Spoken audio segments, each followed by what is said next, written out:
वृंदावन में एक भक्त भगवान के दर्शन हेतु घर से चला।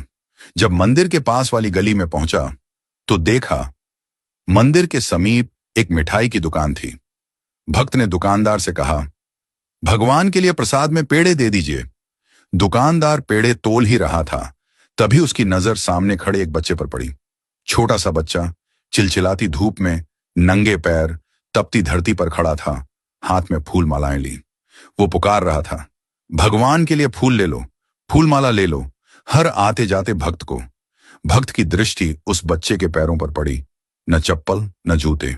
धरती इतनी तप रही थी कि बच्चा कभी एक पैर को ऊपर रखता तो कभी दूसरे को। वो तपन से बचने की कोशिश कर रहा था, पर आवाज में समर्पण था, श्रद्धा थी, प्रेम था भगवान के लिए। भक्त से यह देखा न गया। उसने मिठाई वाले से कहा, प्रसाद यहीं रखो, मैं अभी आता हूं।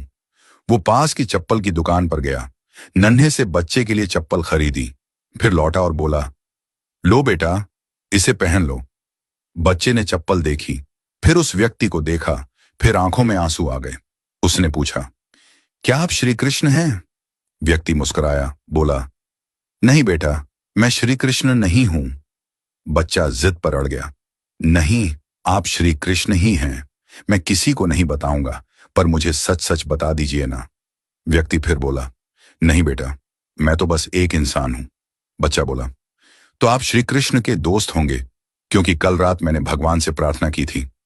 भगवान, बहुत गर्मी है, मेरे पास चप्पल नहीं है, मेरे पैर जलते हैं, कृपा करके मुझे चप्पल दे दो।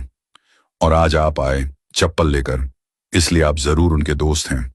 उन्होंने खुद नहीं आ पाए तो आपको भेजा है। यह सुनकर भक्त की आंखें भी भर आईं। उसने बच्चे को गले से लगा लिया और कहा, हाँ बेटा, श्री कृष्ण ने ही मुझे भेजा है। अब धूप में तुम्हारे पैर नहीं जलेंगे। तुम छांव में खड़े होकर भी फूल बेचोगे और तुम्हारे फूल जरूर बिकेंगे। बच्चे ने झुककर उस व्यक्ति के चरण छू लिए और मुस्कुराकर बोला, भगवान कितने दयालु हैं ना, कितने व्यस्त रहते हैं, पर फिर भी अपना कोई दोस्त भेज ही देते हैं। व्यक्ति ने प्रसाद लिया, बच्चे से फूल माला ली और मंदिर जाकर भगवान से कहा, प्रभु धन्यवाद, आज आपने मुझे आपका मित्र बनने का अवसर दिया। दोस्तों, भगवान सबको एक मौका देते हैं उनका मित्र बनने का। यह हम पर निर्भर करता है कि हम उनके इस निमंत्रण को पहचानते हैं या नहीं।